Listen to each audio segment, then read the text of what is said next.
everybody, welcome to Simple Hobby Homesteading. I am Jenna, and today we're going to talk about Guinea Keets, or guineas in general. We hatched out Guinea Keets. We had, I want to say like 25, 30 eggs in the incubator, and so far 9 have hatched out. 2 more are hatching out right now as I speak. And we've got those 9 are ready to move. They've all fluffed out and they're ready to move them up to the brooder, out of the incubator and up to the brooder. Now, I'll explain a little bit later how long it takes for them to incubate and what the temperature needs to be, what the humidity needs to be, all that stuff I'll explain in just a moment. But why do we have guineas on the farm? If you know anything about guineas, you know they're loud, right? They are like the watchdogs of the farm, but the problem is they think everything is a threat. You get out the lawnmower, they go nuts and they're loud because they think it's a threat. A caterpillar comes by and freaks one of them out, they all go nuts and they share a brain. That's the other thing with guineas. They seem to share one brain. So when one freaks out and starts getting noisy, they all join in. So it's interesting. You can't have them in town. There's no way you can have them in town unless you live like in a commune in the middle of the town and everyone loves guineas, because there's going to be someone or several that cannot stand the racket of a guinea because it's so loud, it's so alarming.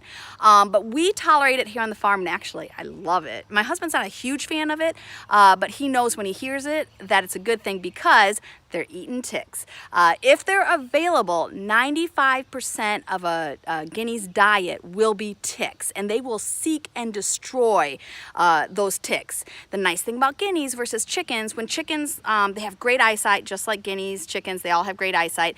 When chickens are pecking around and scratching around and stuff like that, they actually scratch up the soil and get like a lot of the worms and bugs down there. They'll get some things off the leaves, but chickens will also eat the leaves of things. They'll eat the flowers, leaves of plants, fruits, vegetables, whereas guineas, they have like this radar with their eyes or ears. I don't know what all they use, but they will pick off ticks off blades of grass, off trees, off of bushes, off of plants.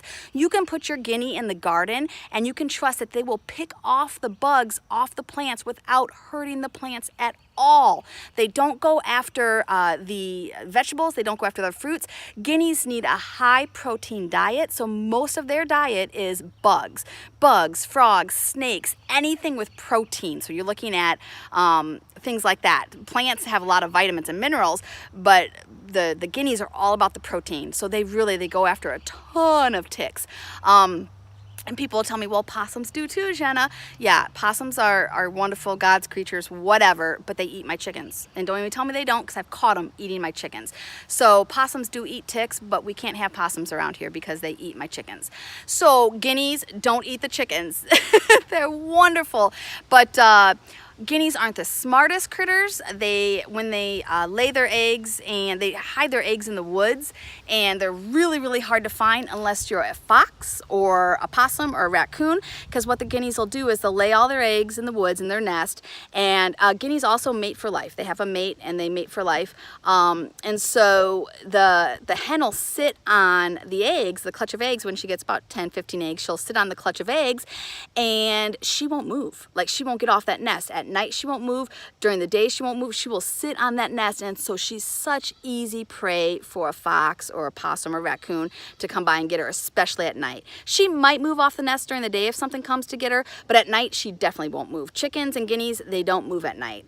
They're like frozen. And then her male, her counterpart, he will stay by her when she's on the nest, and usually he'll roost on the ground right by her, and at night, once again, he won't move. So they're both easy pickings for a predator at night. And I can't find their nests at night or ever, and so I can't protect them. So that's the trouble with guineas, of why we lose our guineas so quickly.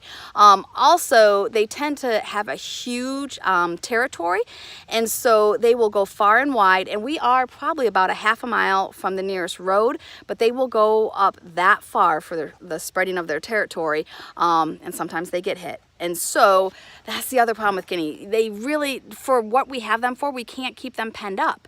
They have to be able to roam the farm for getting all the ticks and stuff.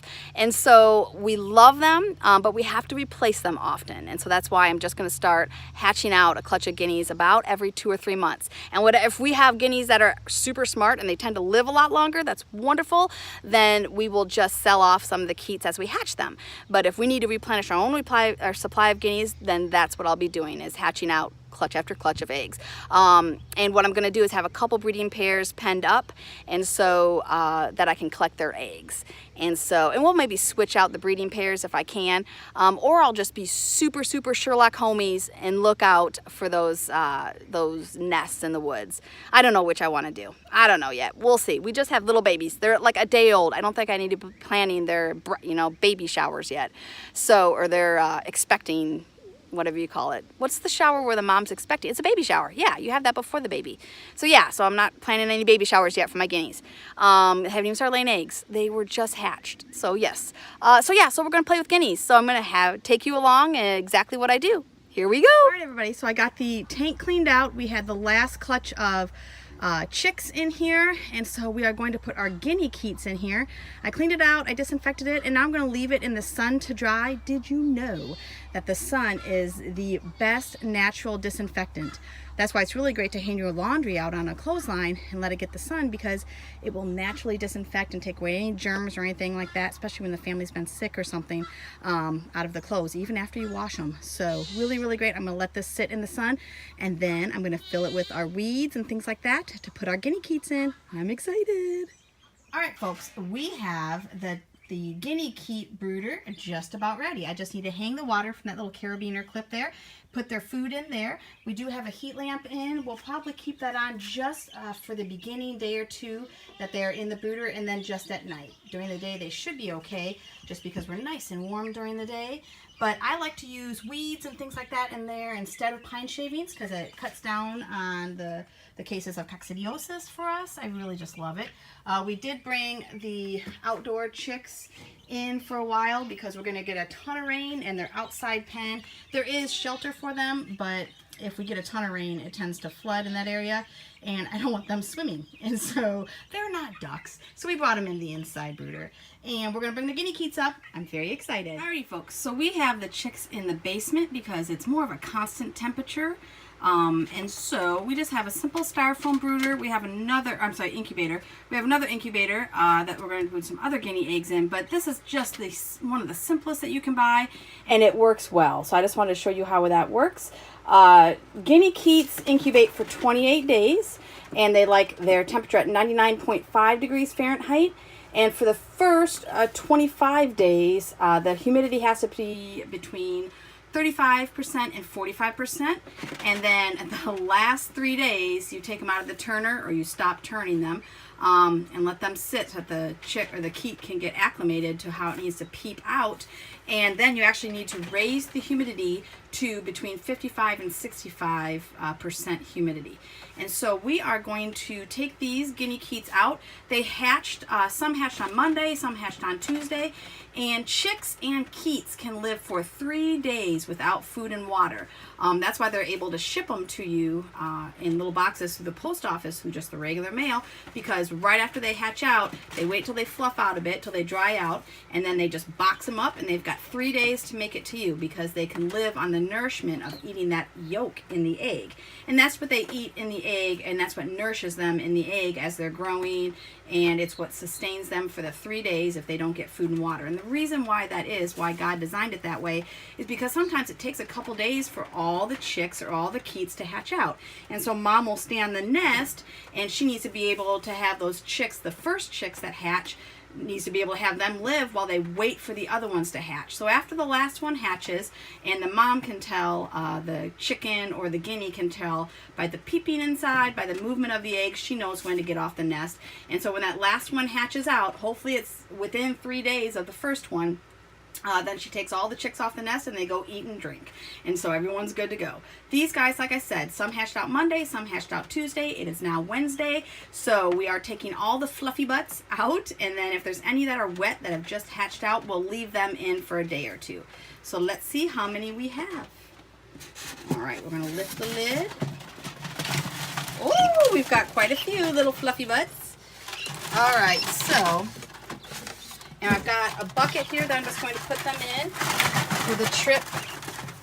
Look at that, up to the brooder.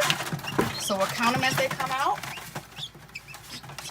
We've got 1 and 2. they all look super healthy. Guinea Keets are very pretty. 3, 4, and 5, and 6, come on, 7, 8, 9. Okay, now that they're all out, I just kind of want to see if there's any eggs moving to see. Oh, we've got one hatching out right there. Look at that hatching out. So I'm going to move this egg just a little bit so it can get out. All right, so that one's going to be hatching out in just a second, so I want to get this lid back on. Ooh, there's another one that's going to be hatching out in just a few bits. All right, we've got a lot. I'm going to actually remove some of these shells so that way they have a little bit more room. We're going to move shells out of here. And I want to get the lid back on. Oh yeah, because that humidity is, look at that, 97 degrees, and the humidity's gone down since I've taken off the lid. So I'm going to put that lid right back on so they have plenty of humidity to hatch out. So there we go. Walking up to your brooder. Yeah, we are. Are you happy? Going up to the brooder. Just carrying my guinea keets. Totes my, well, not my goats. Totes my guineas. Totes my keets. That's kind of cool. Totes my geets. Geets, not geets, keets. Okay, folks, when we put each guinea keet in the brooder, we're going to dip their beak in the water. That's the first time they've ever had water, but I'm going to dip their beak in the water so that they know where it's at. They'll figure out where the food's at. And I decided not to put their water in the carabiner because it's just too tall for them right now. And so I'll just change it often with it being on the ground there. As soon as they get a little bit bigger and a little bit stronger, we'll raise that water up so it doesn't get so dirty. But for now, we need them to be able to see where it's at. So we're going to dip all their beaks in. And then just kind of set them right there by the water. Look, they know where that heat is.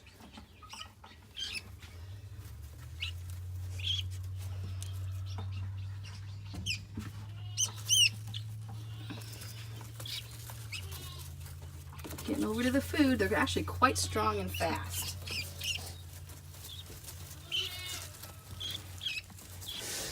And they're used to being, I mean, they're in the wild, and so they're quite strong from birth. Okay, that one's probably one of the newest ones to hatch out. We're gonna watch that one just for a second. I don't want it to fall in the water. I love the noise they make.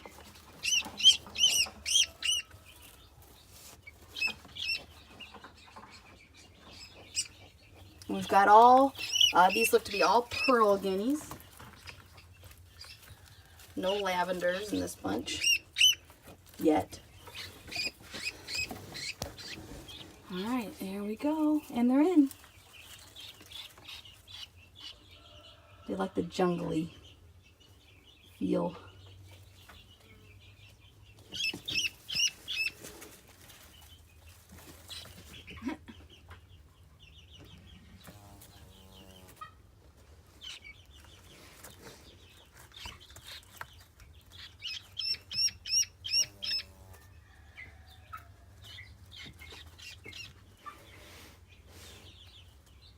Oh, they are so cute.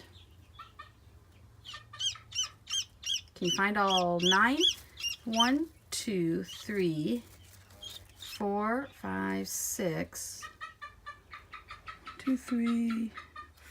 1, 2, 3, 4, 5, 6, 7. Okay, 1.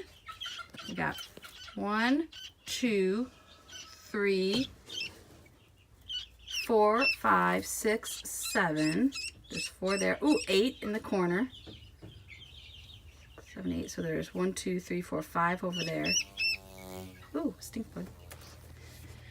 And oh, one right there. We've got all 9. They kind of remind me of little penguins when they first walk. They're all doing great. All right, I'm gonna put the lid on. Not the lid, I guess. The fencing, we're gonna put the fencing on so that the big chicks can't get in there. They're too little to fly out at this point, but the big, our free-range chickens will get in there and eat all their food and step on them, so.